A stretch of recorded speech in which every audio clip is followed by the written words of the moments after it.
Welcome to Skytalkers. Here are your hosts, Charlotte and Caitlin. Hello, and welcome to Skytalkers. I'm your host, Charlotte. Hey, everyone. I'm your other host, Caitlin, and welcome to this week's episode of Skytalkers, where we're talking all about the Acolyte, Episode 3, Destiny. And things are cooking. Things are cooking right along with the Acolyte, and I'm very pumped to be back talking about the latest installment. So this episode aired on June 11th, 2024, directed by Kogonada, and it's written by Jasmine Flournoy and Eileen Shim. Something to note is that we have a writer's room with Acolyte. Some of the other Star Wars shows we do not. Leslye Headland is still showrunner, but what that means is that we get a lot of different head writers per episode, which is very cool. It's very fun. So I wanted to extend a welcome back to any new listeners, or welcome to the show if this is your first time listening. We're Charlotte and Caitlin. We love Star Wars, and we are so excited to be talking about the Acolyte. We've talked about every single Star Wars show that has aired on Disney Plus, and we talk about themes and characters and so much. We dive deep. So welcome to Skytalkers if this is your first time or if you're brand new. Yes, welcome. I'm really excited to talk about this episode because Kogonada was one of the directors that I was really excited to see his episodes, because he directed this movie called Columbus that I am so obsessed with. It's like, it takes place in Columbus, Indiana, I think, but it's like an architecture film, which I'm an architectural historian, and it's beautifully shot. He's a very visual director. That's the only thing of his I've watched, but reading up on other work that he's done, and the movie Columbus was beautifully shot and really emphasized the architecture and environments of that city. And anyway, I love that movie and think about it a lot. So I was super excited to see him signed on to the Acolyte, and I was really excited to see what his kind of perspective and vision would bring to the show. And it did not disappoint in this episode. He has one more episode too. I have not seen Columbus. It is on my Letterboxd watch list, but I feel like, I think it's episode 7. I think you're right. The rumored one. Yeah, which makes sense. I mean, when we talk about this episode and as we get into it, we're seeing a certain perspective, right? A certain point of view, if you will. And it makes sense to me that later in the season, maybe perhaps towards the end, we'll get a different perspective. And it just makes sense that it would be filmed, directed by the same person that filmed this perspective, right? Because I think we'll be patching it together a little bit. But anyway. Yeah, it would be interesting if there was this balance of, we'll talk about it, but effectively what we get in this episode is Osha's perspective of the fire on Brendock. And so it'd be interesting if Kogonada would then direct perhaps Mae's perspective on the event later in the series. Yeah, who knows? Or if it's just like pieces of this particular slice of time. Yeah, anyway. What did you think of this episode? Oh, man. I thought it was so great. I was so excited the fact that it's a full flashback, I thought was so great. I think we got to talk about the title because we talked about this a lot in the last episode. And I was like, is Leslye Headland going to give me the pattern that I am so seeking? I don't think the pattern is gone. I don't think though. The pattern isn't gone. It just was so funny because we spent a while last podcast talking about how great it was to have this duality, and here we get one title. We had, and it's called Destiny, which is a great title. We, in fact, also have an episode of our podcast called actually Destiny and Fate. So maybe the next episode will be something like that. But yeah. It's just so funny because I think everyone was like, oh, what a cool naming convention. And I said last week, Dave Filoni did this as well in the Ahsoka series, where the first 2 episodes had a pattern. And we were like, he's going to keep the pattern. And then he broke it. And he didn't come back to it. And here we're kind of seeing it again, where Leslye had a pattern and then broke it. And I'm unclear if we will return back to it. I think we will, and I think people online had a lot of actually good commentary on this. And it's definitely because the twins are together, or it's just one specific perspective. Yeah, well, we hear a lot about this other name for the Force, the thread, and the thread of fate, thread of destiny, and how we've got our twins who are considered one. We'll talk about this, of course, but Mae insists that they're the same. They're one. They're under this one title, this shared destiny that they're both kind of going towards with Ascension. But then Osha, of course, doesn't want that ultimately. So I think it does make sense to have one title, if we're still, thinking about Lost and Found, Revenge and Justice being different shades of Mae and Osha in the other episodes, which I think is accurate. So I guess stay tuned for next week when we'll see what the episode is titled and see if we go back to this pattern, or if, like Ahsoka, the Ahsoka show, it's gone to the wind. It's so interesting. So I think we should dive into it. We already touched on it a little bit, but we talk about this as a single perspective, right? Or like one version of the story. And it just feels like I've now watched this episode 3 times. Okay, 3 separate times. I noticed different things. Particularly what I notice are what is omitted. The first time you and I watched this, we were kind of confused. I had so much freaking commentary when we were watching this. I felt like I was like, which one is which? What are we doing? Like, I was asking so many freaking questions, right, Caitlin? Like, it was a lot. I was just trying to stay awake. Yes. I was like, I don't know, Charlotte. We can only watch this one. Okay, all right. Yeah. So if you're just to bring up to speed, we had these screeners. We were watching them at like 1:30, 2 a.m. because they were going to expire in the morning. This was after the premiere. And basically, the retention of what was in this episode is very little because we watched this 2 weeks ago, or longer than that at this point. But we were also really tired. And it was just like, it was a lot. Okay. Can you imagine? I loved the episode. I knew it was very special. Seeing the Coven singing at 1:30 in the morning on like the biggest Star Wars high, but also just so incredibly exhausted. Yeah, it was like, I got chills. It was like amazing. Yeah. I loved it. I loved it. But I remember being like, wait, what? There's a fire. There's an explosion. Wait, how did they all die? Mm-hmm. Like so many questions. And I think those questions, while I had them, I feel like they're just like baked into the narrative. That's what you're supposed to think. Like, it makes no sense that it doesn't make no sense. I shouldn't say that. It doesn't make no sense. But there's a lot of questions that are raised about how did this entire coven die? Osha really thinks that it's Mae that started the fire, but then there was an explosion. And was it like, I think we were throwing around, like, is it like carbon monoxide poisoning? Did something happen? But then you don't really see the 4 Jedi, really. You only see Saul, and he kind of shows up at a really convenient point. And then at the end, you can see very, not clearly, but you can see that Padawan Torbin's face is all cut up at the end when they're on the ship. And there's some differences, right? I didn't notice that the first time. Mm-hmm. And there's a lot of things that there are holes. Okay. There are holes. And so I think we can sort of confidently say that this is one version of Osha's perspective. Mae is clearly the other person through this narrative, right? Through this episode. She sneaks up on Osha in the beginning. We don't see Mae, I feel like I'm very focused on Osha's emotions, less so Mae's. And to the point where her saying, "I'll kill you," felt surprising because it was like, so whoa, dark. You can, so intense. It's super dark. Yeah, it's very, very dark. But I think we need to dive a little deeper and talk about perspectives. And I think it's more of a third person omniscient perspective to present this version of the truth. I don't necessarily think it's Osha's perspective. I just want to be very clear about that.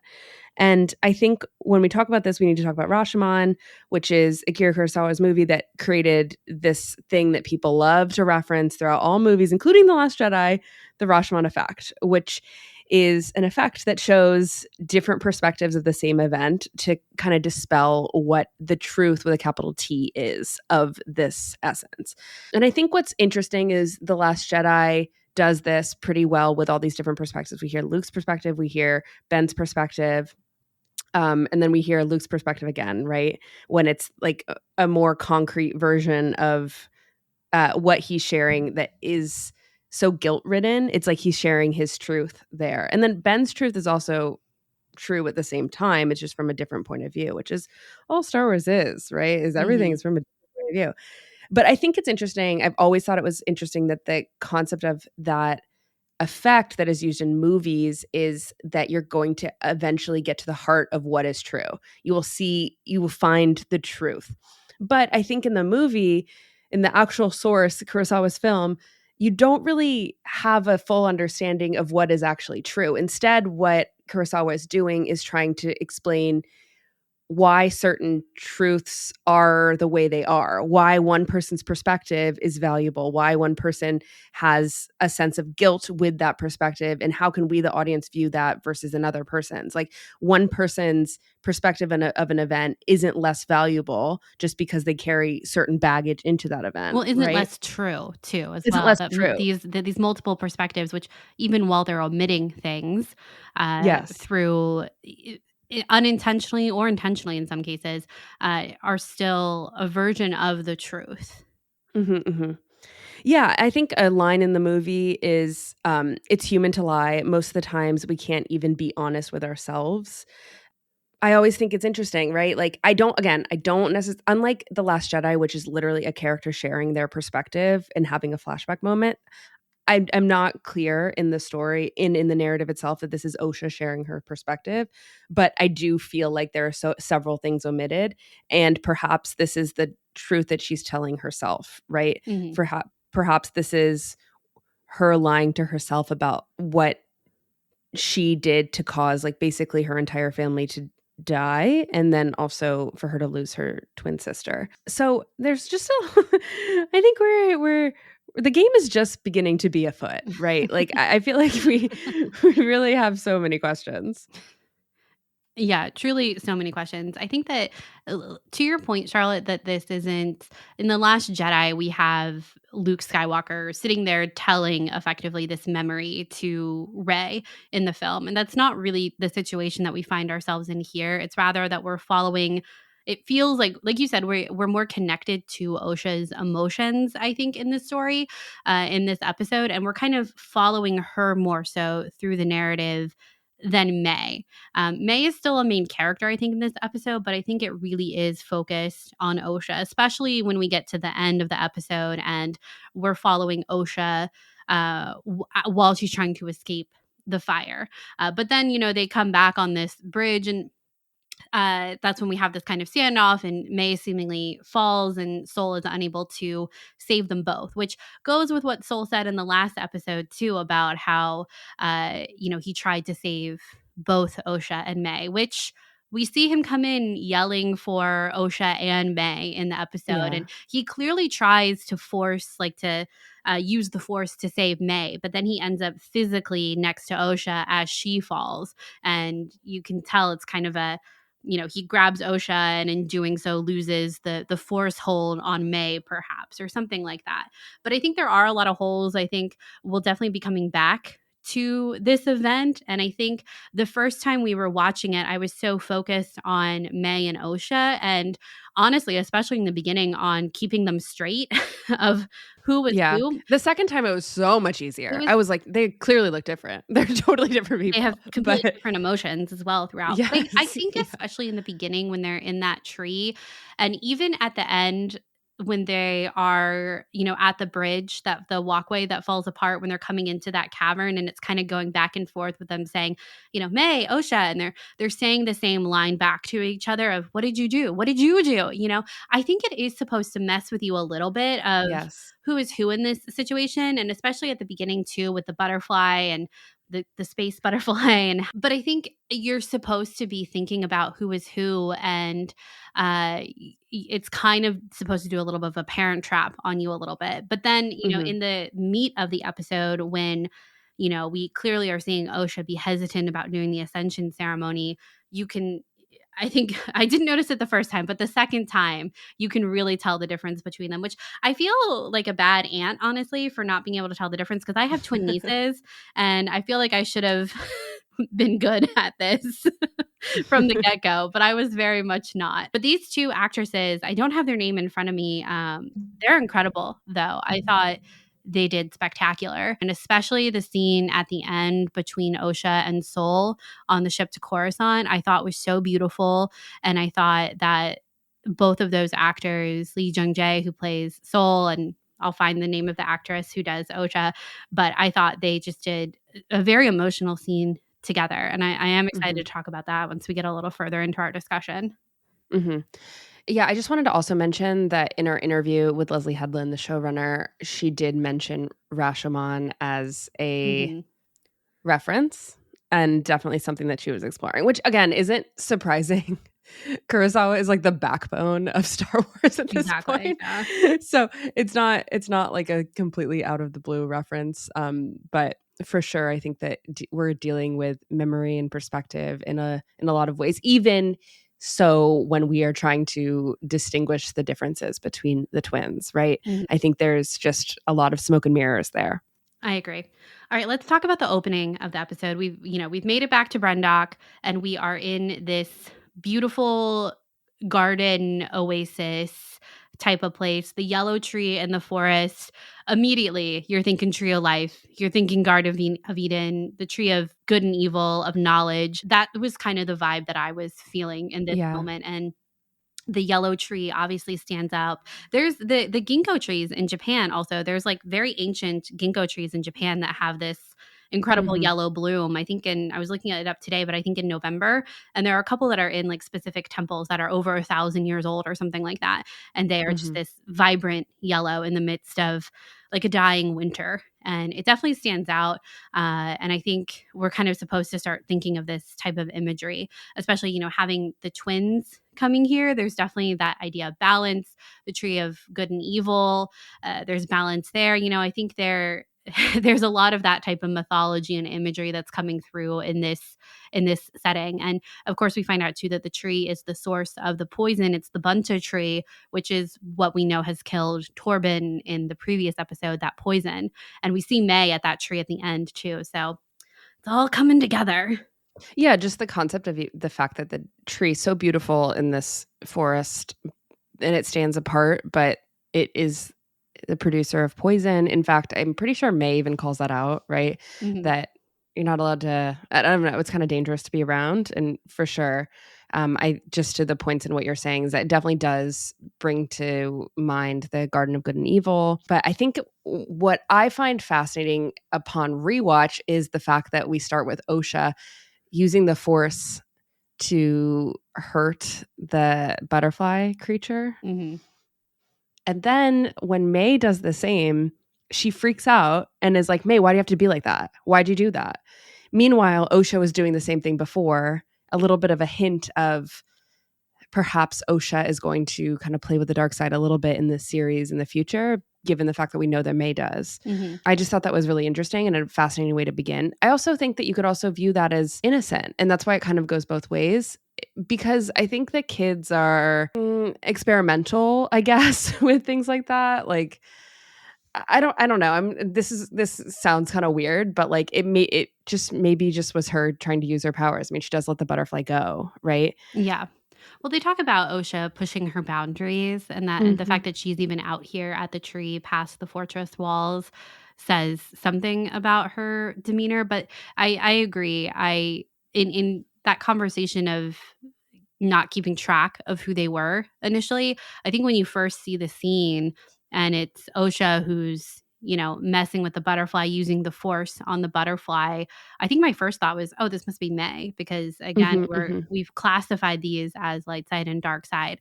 And I think this scene is supposed to kind of plant the seed that, all right, maybe it's not clear cut. And as we're told throughout by different characters, both of these girls are very powerful and very special. Too special is a word that both Mother Anastasia and Soul use to describe Osha specifically, but really both Mae and Osha as special. And I found this so fascinating, thinking about both Anastasia and Soul having very similar conversations with Osha about her future and her path. And Anastasia is telling Osha that she's very special and she wants her to stay special. And then Soul is having almost the exact same conversation with her of, you're very special. The Jedi saw that I was special. There are lots of other special kids like you. Like, don't you want to come and be special with us?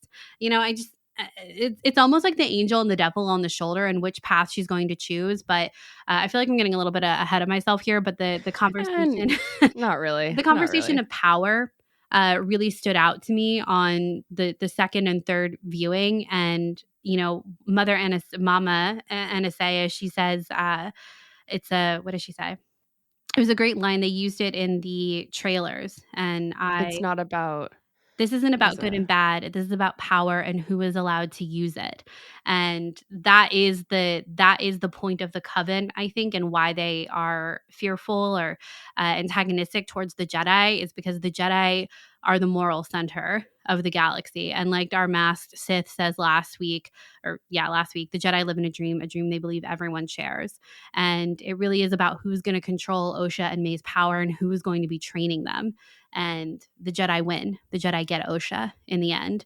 And what lengths did they ultimately go to enact that ending? I think we don't know yet, and we'll find out. Yeah. I have a lot of thoughts about Mother Anastasia, honestly, and they're all like very conflicting. First off, the coolest costumes I've ever seen. I am obsessed with these. Oh my God, it's just unbelievable. It's gorgeous. And just the costumes and just the way that she moves and everything, just like beautiful, gorgeous. And I could watch her act all day. She did. I thought she struck the perfect balance of the leader of this coven while also being Mama. You know, we've got Mama and we've got Mother Quarrel, which sounds like quarrel to me. Like quarrel, which I thought was purposeful. It makes me think of, I don't love making this reference, but Harry Potter, with the fact that it's just like very much on the nose in terms of the name, right? Because we even have a quarrel in that first book too. Yeah. And it's very much like, oh, there's maybe something else there. Yeah. Something deeper. Exactly. Something two-sided. Yeah. But I thought she was, again, that balance, the fact that she was Mama to Osha and Mae. She wasn't mother. Mama is a very different connotation, very childlike, very trusting, very loving. And the scene with her and Osha where they're talking about if Osha is going to choose to be a Jedi and Osha makes her decision to be a Jedi, and the way that Anastasia wipes the tears from her face was just so beautiful. And you could, like, that's a mother who is sad about what is happening with her child. You know what I mean? Anyway, I thought she did an incredible job and obviously looked incredible too. Her earrings particularly, I want all of them. They just looked so cool. Yeah. I feel like there were a lot of questions to me about who, like, I'm totally in agreement with you, but I just, to play devil's advocate a little bit, I'm like, what did they do to get exiled? And why did they create these Force children? Which I think they did, right? I think that's what we're eventually going to be talking about. Yeah. And what is the purpose of that? Why did they want to explore that? Do they want to control the Force? I mean, I think that you can make a lot of connections, and a lot of people have, to, I immediately when I saw them in the trailer, I was like, wow, they look like they could be part of this cult in the High Republic called Path of the Open Hand, which doesn't want anyone to control the Force, to not use the Force. And this is sort of similar to that, in the same vein, right? But it's not, because they clearly use the Force and clearly know how to use it, right? And the question is like power and who gets to use it. And it's funny because I think that is actually a core question of the High Republic in general, right? And just like as a question for that entire initiative, including the Acolyte. And I feel like with her, I just have a lot of questions where I'm so with you in that it's very clear that she's very maternal. And definitely if you think about Mother Coral and Mother Anastasia as like the two moms, right?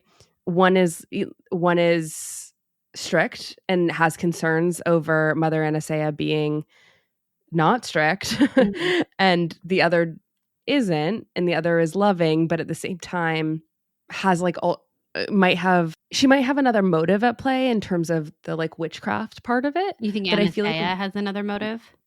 Perhaps. I mean, I think that I just don't know, because I don't know why they were exiled.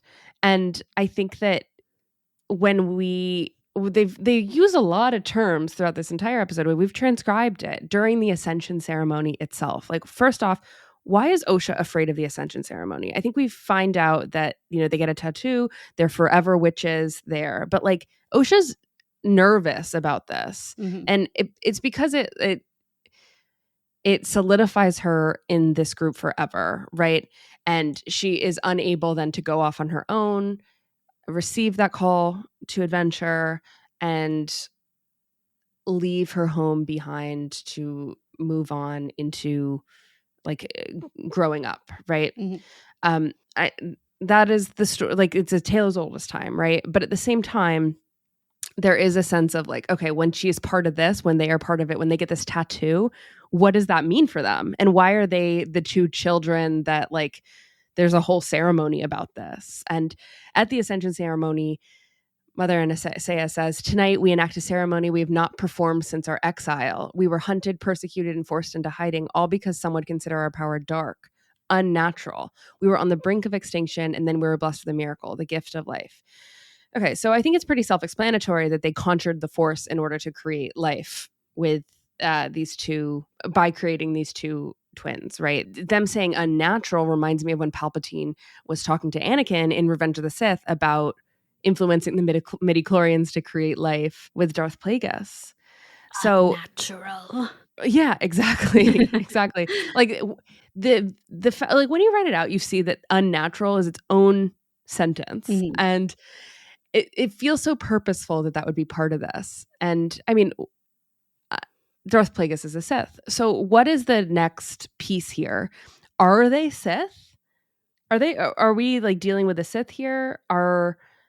Is Mother Anastasia, or maybe even Mother Quarrel, eventually like Darth Plagueis? Or is there something there that is the missing piece here for the next level of like Force exploration when it comes to the Sith and the dark side? Yeah. I don't know. See, I kind of I don't see them as Sith at all. I think their exile, if based off what we know now, I think their exile was based on the ways that they use the Force, the thread, as they call it. I think that, again, NSA says it's about power and who gets to use it. The Jedi effectively police the use of the Force. And if there is a coven groups out there that are using the Force outside of the structure, the boundaries of the Jedi Order, the Republic, because we know the Jedi and the Republic are effectively one, more or less, that is not going to be allowed.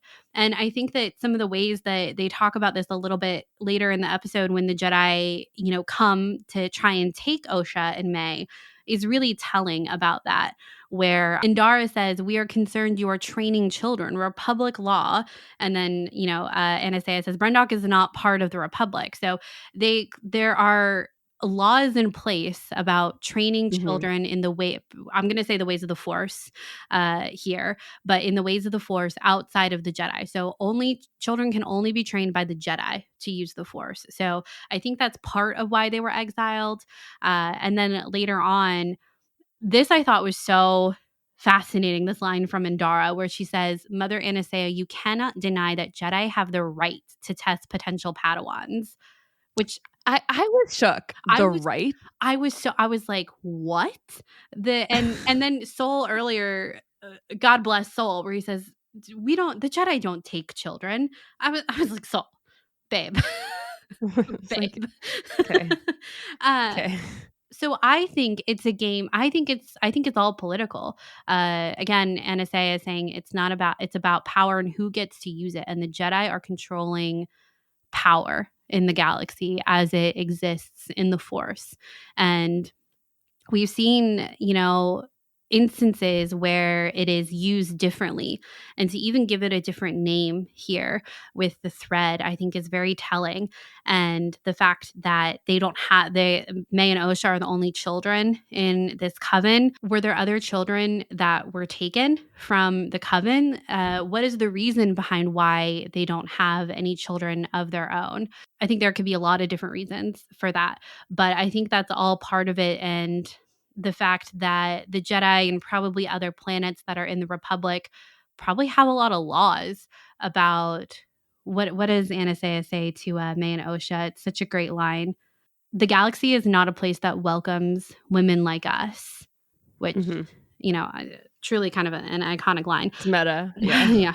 "Which is who have the abilities we do." So I really do think it's like all political. I don't think they're related to the Sith at all.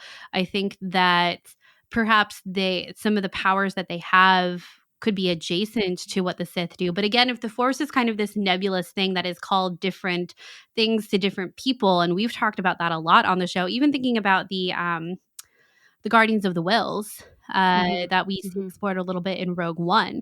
They have different ways of talking about the Force too. Think about the Bendu in Rebels, like, oh my God, point for bringing up the Bendu. Different ways of talking about balance and the Force exist, but the Jedi can't be the only ones that dictate it. And it feels like they're the ones trying to dictate it right now. Oh, the Force is this nebulous thing that everyone has access to, right? Which means everyone can use it. So even the Coven could use it for something unnatural in the same way that Plagueis could still use it for something unnatural as well. You know what I mean? Yeah. I'm like, how does this now relate to where Mae is in her life? Because I think we have a masked Sith or a masked dark side user. I'm still not even comfortable saying Sith, honestly. Like, I don't know if that's where we're at yet. Does Mae still consider herself a witch? That's what I'm saying. Yeah. She has the tattoo. She went through the Ascension. And I don't know if that means something deeper to Mae at this, like, in present day of the show. And if so, is that why she's where she is now? We've seen some people also, I just feel like this is a good point to bring this up, speculate in our Patreon Discord that Mae's patchwork cloak is perhaps taken from different pieces of the cloaks of the former witches. Which I think is really cool, but then it also makes me, it's very cool. If that's the case, it kind of looks like it. I went through our photos from the premiere to look at it. If that's the case, then is she just honoring them, or is she still considering herself part of that coven, or like continuing that coven somehow? And how does this all fit in with the Acolyte killing the dream and all these things, right? Does this episode serve as an origin story for why the twins were separated, or does it serve as an origin story for why the twins are separated, but then also why Mae continues the legacy of where she's at, and maybe it's just something Osha wasn't even aware of? We don't see Mother Quarrel's body, we see Mother Anastaea's body, and we already saw some like heads butting with that before. So I don't know, I'm just saying. Yeah, I think there's still so many holes, some interesting tidbits that I don't think we mentioned earlier when we were talking about the things that were omitted from, the fire starting is, well, number one, at the Ascension ceremony, we hear the other witches say that the Jedi have sliced the platform when they come, which feels very violent. It feels like I don't know what slice the platform means, but That's true. To me, I was like, it feels like they've cut off exits. I actually didn't think about that until you just brought that up. That is very true. It feels very violent. It does. And then the next thing that Anastasia says is she tells the other witches to put down their weapons, that she wants no violence. So, yeah, I don't know if that's what slice the platform means, but that's kind of what it sounds like to me. The other thing that I picked up on really my last watch of the episode was when Soul tells Osha when she wakes up, that Mae started the fire. And I was kind of like, how does he know that Mae started the fire? Because it was just Mae and Osha up in the bedroom area because Mae she started a fire, right? Unless she told him in a different scene, which we haven't seen. We haven't seen yet. Yeah, but it's still so curious. And I was like, wait a second. No one else was there. As far as we know, no one else was there. Just very curious. I'm very excited to see the other pieces of this event. There's so many different ways it can go. Yeah, it's huge. Even thinking like you hear the explosion and you hear screaming from up above right after an explosion too, which kind of brings us back to, the first time you and I watched it, we were thinking, oh, it definitely feels like electric gas underneath the city within the fortress. So could something have happened there? But then why didn't it affect Mae and Osha and Soul and the other Jedi, presumably? Who knows? We also have, like, when the fire starts, Mae or Osha sticks her head out the window too, which maybe that's an indicator or something like similar to carbon monoxide or something like that. I don't know. There's still, right, we've only seen this little piece of the story. And I think, even thinking about how did Soul get in to that cavern and know that they were both down there. You know what I mean? There's just so much that is going on. The other thing I wanted to note, just like a visual note, is that when Mae locks Osha in the bedroom and the door sets on fire, looks very much like the Vader helmet to me. You posted this on Twitter and I had never seen this. Like, I did not see that, but Really? it's very true. It was It's like very much immolation. Yeah, it was the very first thing I thought of when I saw the door go on fire. I was like, it's like a stylized version of the Vader helmet, even with the windows on the door look kind of like where, his eyes are on the helmet. And yeah, I think that's purposeful. Honestly, it's what do we always talk about? We talk about silhouettes in Star Wars. It's a very Kathleen Kennedy always talks about silhouettes. Okay, Kathleen Kennedy does. I think Kathleen Kennedy has mentioned it in an interview like twice, and then we've ran with it because it is true. It's really true. It really is true. But the silhouette of the Vader helmet, again, it's kind of stylized, I would say. But I think that is specific that they did that on, that it's purposeful, because obviously when we're talking about children who have no father, talking about unnatural uses of the Force, the thread, that's very much going to connect us to Anakin, who was born under similar circumstances, I would say. So again, thinking about light side, dark side, balance, who Anakin ends up to be, how the light side and dark side do not find balance within him in his time in the Jedi, and how he falls to the dark side. I think it's all very purposeful, and I'm excited to see where characters like Mae and Osha go, and how we will continue to compare them to Anakin, and even like Rey and Kylo in the sequel trilogy and Luke and Leia too as twins. Exactly, and Luke and Leia as twins. We also, like, just another Anakin parallel is we've already touched on it, but the scene where Osha tells Mother Anastasia she wants to be a Jedi, and Anastasia says, "Destiny is not decided for you by an anonymous force. You get to make a choice, Osha. If you want to pull the thread, then pull it." And the most heartbreaking scene of, "I'll never see you again."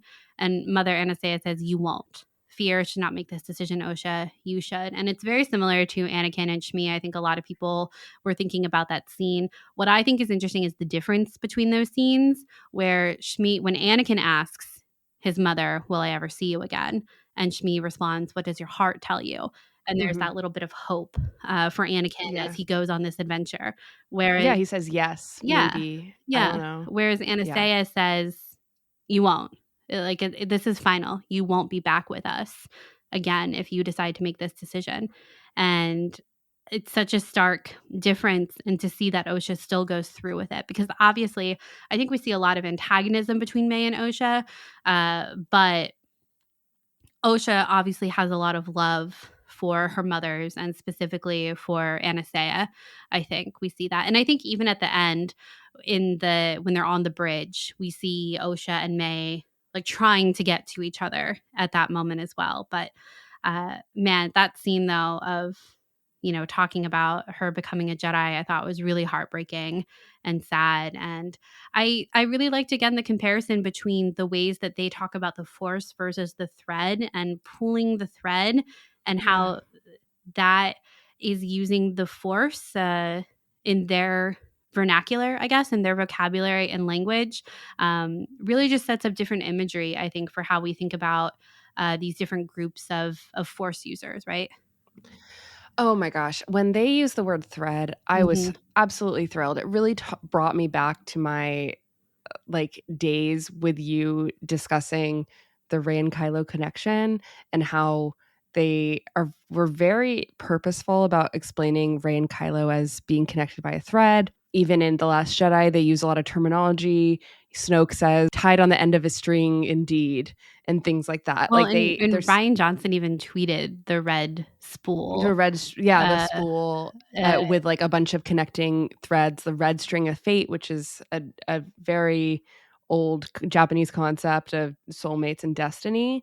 So even just the concept of the Force being called a thread just is in our playbook of how we discuss destiny and fate on this show. It feels so good to be here, and also to explore this concept of destiny and fate in a way that is still bound by choices. Mm-hmm. And I thought that was so interesting. Like, you can pull the thread, change everything. That's what Mother Anastasia says.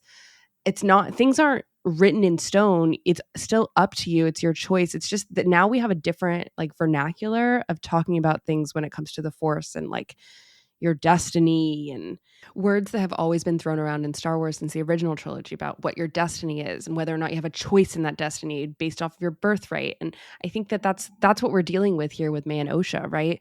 And whether or not Osha has the choice to change her fate despite being born into whatever she's born into, this witch coven, born in an unnatural way, I suppose.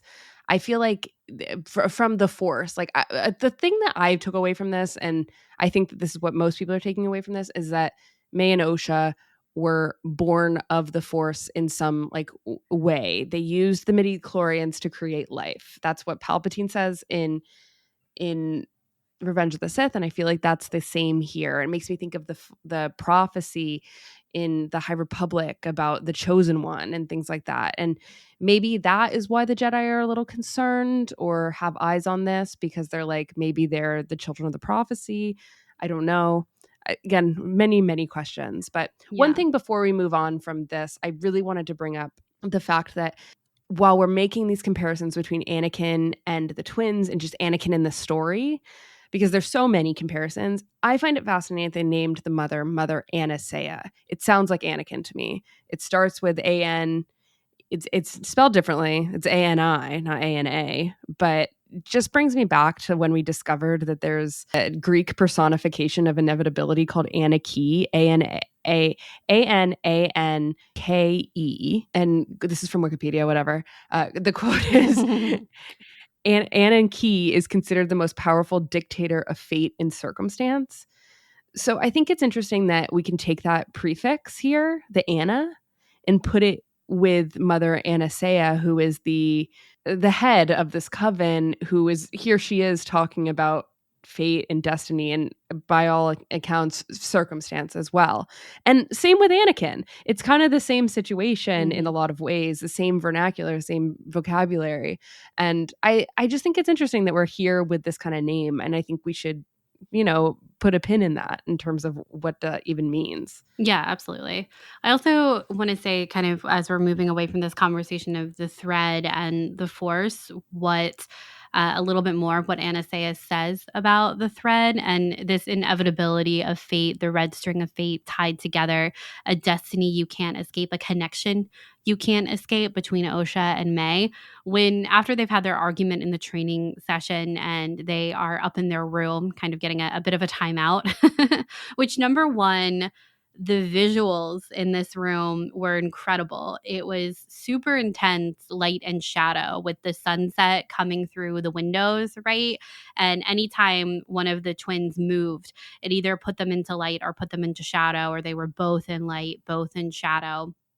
I thought it was really well done. And I was like, I see what you're doing here.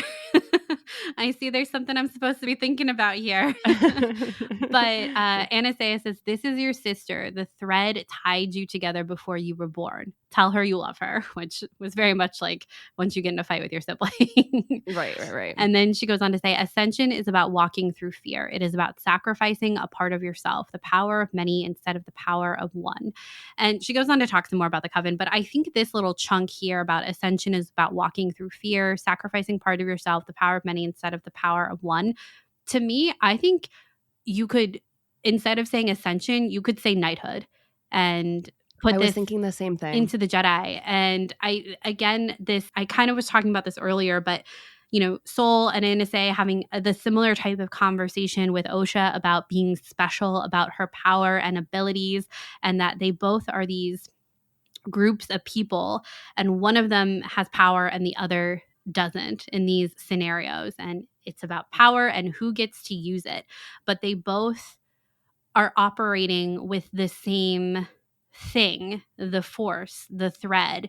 It's the same thing that binds the galaxy together. Even when we think about Obi-Wan in A New Hope saying, it binds the galaxy together, that word bind, it really makes you think of like string, right? like bind makes me think of wind, which then I think of string. Yeah, exactly. So that, I think you had said this, but that imagery, a little bit of that vocabulary is something we've already kind of used before, but to really have them call it the thread here, I thought was great, like a great exercise really to see how they would talk about this same thing. And they end up talking about the Force and the thread in very similar ways, which of course makes sense. And I'll also note that if you have subtitles on, when she talks about the thread is capitalized, just like the Force is capitalized.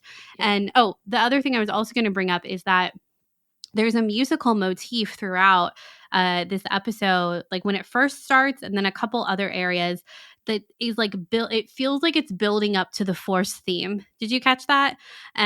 But it doesn't get there. It's not complete. It goes into a different musical motif, which I also think is purposeful. It sounds like it should be the Force theme, but we're talking about the thread here, not the Force. But the thread and the Force are effectively the same. I give you, you give me. So it kind of makes sense that the thread maybe has a similar motif or musical language to the Force as well. Yeah. I think it's the power of one, the power of two, the power of many. First off, the chanting's so cool. Loved it. Chills. Second, I think it's curious when you compare these two groups, because like you said, they're working within the same vocabulary, they're working within the same confines of like structures, right? Like the Force and the thread, the Jedi and the coven. They're like sort of one and the same, but also different. And I think instead of Osha choosing the power of many through the coven, she chooses the power of many through the Jedi. And she hears about other children being there. It's sort of like what makes her choose really is the fact that she doesn't have to be alone and just share her thoughts and her entire world with her twin sister. There's other children there, and then Soul says thousands of us. Like that's talk about many. That is so many people. Yeah, and so many different. I don't know. It's just like it's the same, but what was presented to Osha was greater. And like the power of many was very strong here with that. Yeah. Couple of things that I think we could probably discuss in a later date is I don't think we've really talked enough about, and I'm just going to say this and I want to put a pin in it, and I think we're going to explore it as the story deepens, but I don't think we've talked enough about the sisterhood story and the fact that this is a story about sisters enough. There's been several interviews about how Leslye Headland has been open about she has two sisters. One of her sisters she's really close with, and the younger sister she is not and doesn't talk to, and really kind of drew a lot of inspiration. They're basically estranged. They're fully estranged. Sounded in the interview, yeah. And Leslye was like, she's going to be surprised by this show. And I think that's fascinating.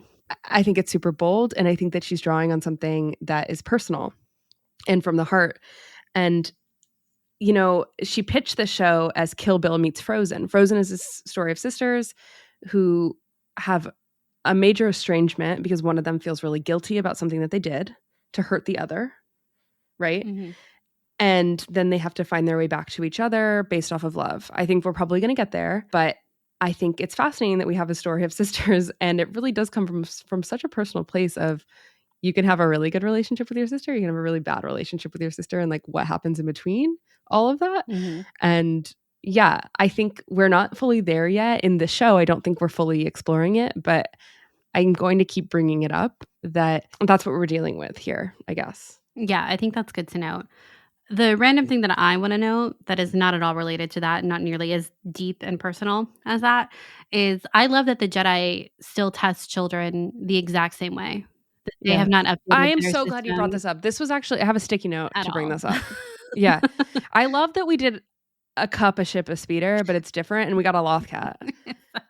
I'm so excited to see that the loth cat on the screen. But man, oh man, they just they keep the same format, no updates. You know, when it works, it works. I guess does it work? I mean, I guess it does. I also thought it was funny during our Bad Batch coverage, the character of Omega gets her blood tested a lot in the same way that other children and Force sensitive children get their blood tested. But in the Bad Batch, it's like this needle, this shot straight to the arm.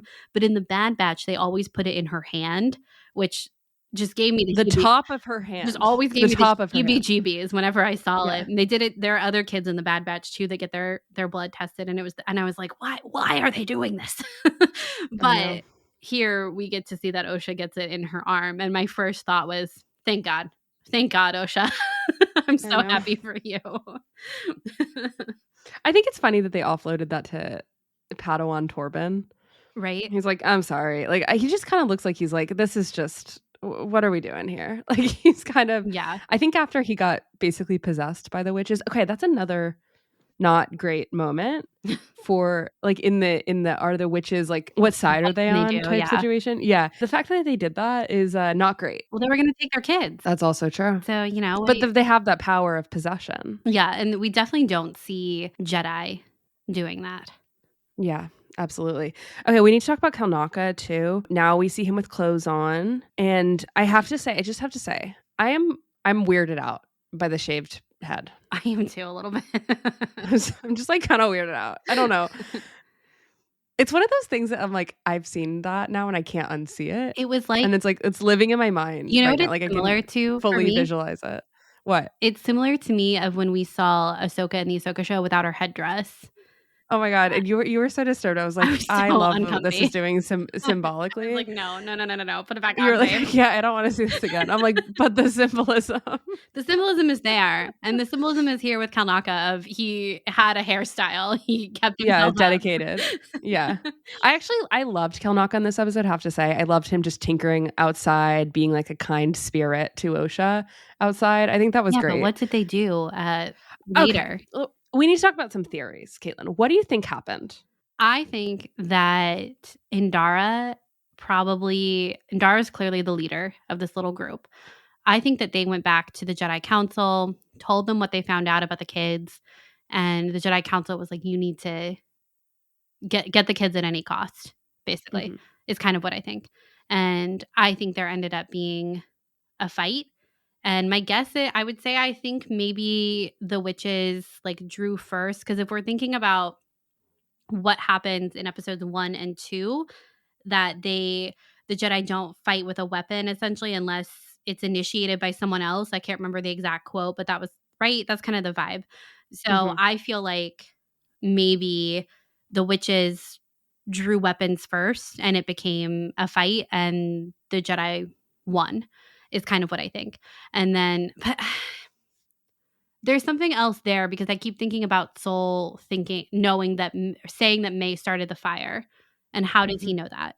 I think that they thought that they were doing the right thing, like you said, about get the children at any cost because they might be part of some prophecy or something, or potentially that they're just Force sensitive. Yeah. But that they're also special somehow. Yeah. Maybe their readings were super high off the charts. That's true too. Yeah, we don't know. Yeah, we don't know how Mae's test went. Right. I think that we're going to see another sort of possession point. And I think based off of the trailers that we've seen, like the TV spots, it seems like Kalnaka is the one that strikes Torben. So I feel like because we see Torben at the end with like a bloody face, like out of focus, but you can see it. Yeah, and we don't see Kalnaka at the end. And Kalnaka obviously went crazy. So like what happened to Kalnaka? Yeah. Right? So I sort of think Kalnaka was possessed, attacked Torben because the witches thought that they were going to take the twins in a violent sense. And then Mae somehow encounters Soul and tells Soul that she accidentally started a fire or like really wants to put it out and she feels regret for it. Yeah, like it got out of control. It got out of control. Like I started a fire. I didn't mean for this to happen. Help me put it out. Yeah. And then it was misconstrued by the witches when they were trying to help put it out or something. Some sort of misunderstanding. And if the Jedi sliced the platform earlier, then there's no way out. If that's what slice the platform means. Yeah. That's a good theory as well. I also have another fledgling theory that there's a third party involved because this also doesn't make sense to me. Like, is it just these 4 Jedi? If we're talking about the Sith, or this is sort of what I was getting at before about like there has to be something more. Like, why is Mae with the group that she's with right now? what is this like tertiary part of this? Like, is this the same thing? Brendock? How did she get off Brendock? Who did she seek help from? If the witches were creating Force sensitive babies or something, were the Sith involved in that somehow? It makes me think of Plagueis and the whole story there, and whether or not he wanted that power or something, or the Sith wanted that power. And so then maybe they showed up at the same time, and maybe that was the reason for the rushing in for the Jedi, because the Jedi knew that, or that there was a third party involved. This is a wild theory. I recognize that. But I don't know why the thing explodes. And I do feel like there is some sort of rampage that happens. Yeah. I do still think that what's underneath explodes because of the fire. I don't. Yeah, I guess we don't know. I do think it's interesting to think about your part of the theory if Mae runs into Soul when things have kind of gotten out of control for her. And that maybe he did try to help her. I don't see why he wouldn't try to help her. I think that Soul would try to help her. Yeah. And the fact that that's how he knows about it. And then he also tries to save both of them too on that platform that basically is unbalanced, Right. What are they trying to say here? Yeah, I wonder. I feel like he's also there so quick, right? How did he get there so quick? Yeah. Don't know. Jeez. We haven't talked enough about Soul, I think, in this episode. One, younger Soul, adorable. So I still love him. I will still be... I don't know if I'm prepared to see what actually happened from his quote-unquote perspective. I truly think he did something that makes him feel very guilty. But we talked about this last week, but the guilt comparison between Soul versus Torben is insane. It's fully different. It's fully different. But I feel, I feel like I will feel similar to how I felt hearing Luke's perspective in The Last Jedi, and how that took me a long time to reconcile about with my love for that character and like the love for Luke Skywalker and the love for Ben Solo. Of Luke, believing in Luke's goodness so inherently, and then having that proven wrong, which I think for a split second. Yeah, but still proven wrong with the disastrous effects. And even though it was proven wrong only for a second, or he didn't actually follow through with it, he still ran away. You know what I mean? Anyway, I think that was the best choice for the character. But the first few viewings, I was like, oh, what? This completely changed my understanding of this character. Which is great, but also... Yeah, but I think I might have a similar feeling with Soul. If Soul betray me...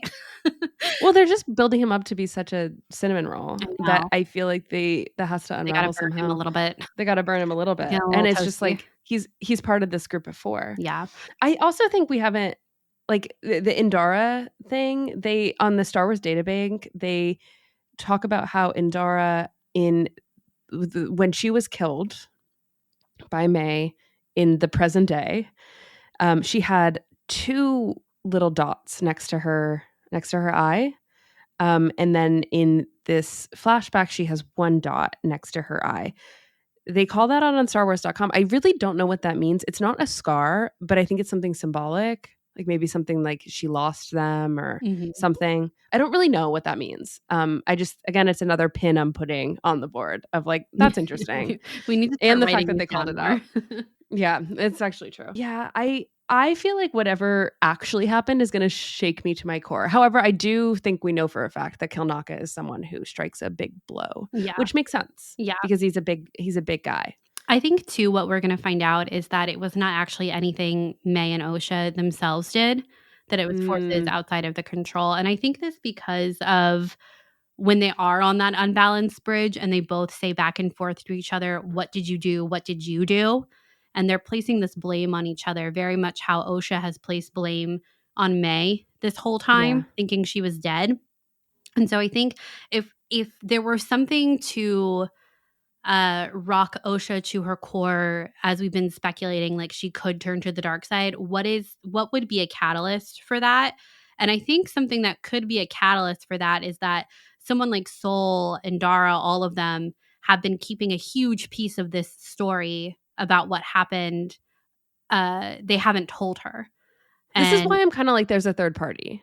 Yeah, but I still think, and like to think that she had put all of her trust in the Jedi all this time, that even her choice to go with the Jedi is the domino that led to the fire that perhaps ultimately wasn't actually Mae's fault.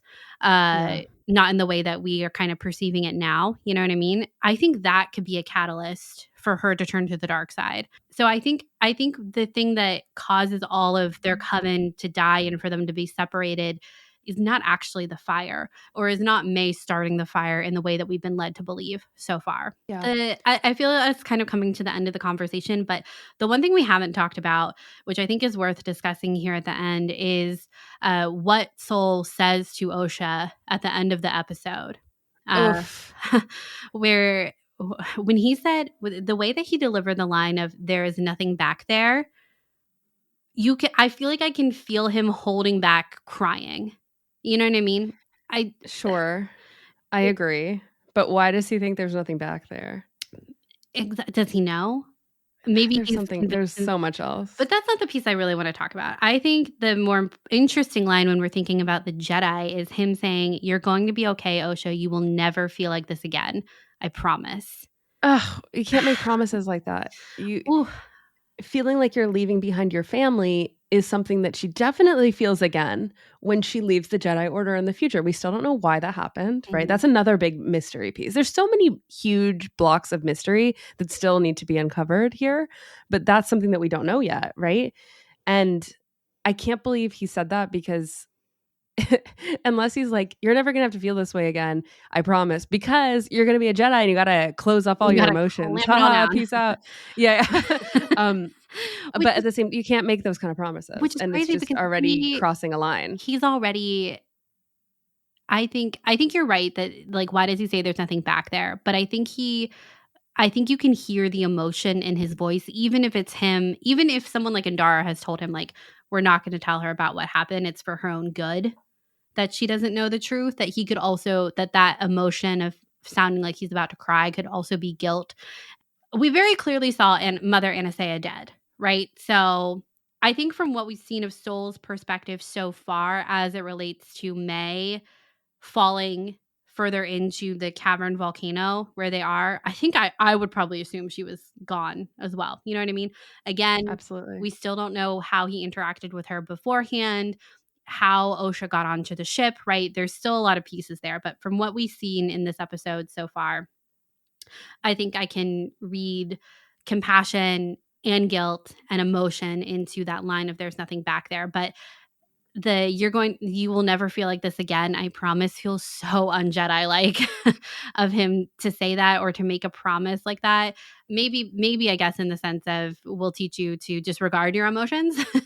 Even though Soul is emotional in this moment, and when Osha hugs him, he's clearly pretty overwhelmed with emotion in that moment when she hugs him, and that's when he says, "You'll never feel like this again." It's like, I heard, I think it was on Lipsticks and Lightsabers with our friends Shannon and Alex, talking about the difference between Soul's relationship with Osha versus with Jecki, and how with Jecki it feels more master apprentice. But everything we've seen so far of Soul and Osha feels much more father daughter. And I feel Mhm. like we see this switch in Soul like right here in this moment at the end. I was kind of thinking about their conversation, that idea of father daughter, and how it feels like much more fatherly when he receives this hug from Osha after this horrible ordeal that she's been through. Yeah. Also, should probably note that she's never had a paternal figure Mhm. in her life Yeah. either. I don't really know what to make of that. I just think it's just something that feels different for her, probably, that also is enticing. Yeah. And of course, And I think the same with Anakin as well later. yeah. And of course, Soul is the one to first reach out to Osha when they arrive at the Ascension ceremony. He's the first one to talk to her, offers to show her what his lightsaber looks like. Again, tells her she's special, appears to care about her, which I think he Mhm. does. Yeah, I think he does too. I think he's very genuine in what Mhm. he says. There's no doubt about that. Yeah. All right, I only have one more thing to say, and that is they have full names. Yes. Mayho, Anastasia, and Verosha Anastasia. I have to say I like Verosha. Sounds like ferocious. Yeah, it does. It does sound like ferocious. And I was surprised by Mae-Ho. Yeah. Yeah, I am too. I do wonder what like the meaning of it is. I think someday we'll find out. Yeah. It's slowly being revealed to us. Oh, huge thing we didn't mention. The moons on this planet. Oh, right. Mm-hmm. Yeah. So it's a cool way to see the passage of time, obviously, but they're the logo of the Acolyte. These two moons, the red moon and the blue moon, and of course when they're eclipsing each other, and then by the end of the episode they're fully separated. It's so curious. I wonder why they're doing that. Could you be any more obvious? These two moons are clearly Mae and Osha, and when they were together during the Ascension, it was like they were about to be bound together forever. Mhm. And they already are bound together by that thread. We hear Mother NSA say that, but they're separated by the end, and so are the moons. And I sort of believe we'll come back to this motif. Yeah. The gravitational pull between them still exists. Absolutely. Yeah. All right. Well, is there anything else we need to discuss with episode 3, Destiny? Oh, I don't know. I'm sure we missed a lot, but we'll cover it in the next episode. Yeah, we'll come back to it. Well, I guess the last thing is that Mae goes back to the tree to search for Osha at the end of the episode, Sad. which is what she says in the beginning. And, if I don't know where you are, I know you're here. I think that's what Mae says to her at the beginning of the episode. So pretty sad. Pretty sad. Maybe we'll go back to that tree sometime in the future. I think we will. I do, for as much as like Mae and Osha fight and Mae is like talking for her sister a lot in this episode, it's clear to see that Mae really values their relationship and loves Osha. When they're arguing about the notebook that Osha is writing in, and Mae says, "It's not fair. I share everything with you and you run away and hide from me, and I have everything I need here. Why don't you?" It is sad to see this divide between them. But then, of course, Mae's like, "Well, I'll kill you before you leave." So, how intriguing that the symbology of the Jedi Order is so strong, and that it's even in the sheltered witch coven, Osha even knows to draw the symbol and a lightsaber and things like that. I think this is a subtle motif that's gone throughout a lot of new Star Wars stories about how the Jedi symbol means something and is a spark of hope for a lot of people, right? And I think it was cool. That reveal was interesting that's what she was drawing. I didn't guess that at all. No, I agree. And I like this little triangle notebook too. I think we could dig into the shape a little bit, but an equilateral, or maybe it was an isosceles triangle. Isosceles. Yeah. Interesting. All right. Well, I think that is going to wrap up this week's episode all about the Acolyte. Thank you guys so much for joining us. We really appreciate it. And we would love to know what you thought about the Acolyte, how you're feeling about it. Please let us know on Twitter, X. The podcast handle is at Skytalkers Pod, and our personal handles are Charlotte's is at Clarity and mine is at Caitlin Plusher. We also have our website, skytalkers.com, our Instagram, TikTok, Facebook, and email are all really great places to find us. If you have a couple seconds and would like to leave us a review on Apple Podcasts or Spotify, we would really appreciate it if you were able to do that. And also share that you're listening to the show in real time. Take a screenshot, post it on your favorite social media platform, post it with your latest theory on what's happened, what truly happened on Brendock. We would love to see it and reshare it as well. And if you're interested in other ways to support us, and again, how to get involved in our wonderful Discord community, truly the place to be when a new show is airing. It's just so much fun. You can head on over to our Patreon and check out our different reward tiers there, which all include access at any level to our Discord. Yep. Yes, it really is the place to be. I want to thank these patrons: Danny, Rachel, Tim, Patrick, Anna, Stefan, Brad, Kelly, Colton, Anders, Mercedes, Logan, Matthew, Paul, Molly, Fio Pio, Jedediah, Lindsay, Arzu, Matt, Steven, Blast Points, BJ, Talia, Talking Bay 94, Kat, Alex, Molly, Aaron, Eunice, Hunter, Josh, Stephanie, and Tegan. Thank you so much for supporting us. Yes, thank you guys so much. And until next time, may the Force be with you. May the Force be with you.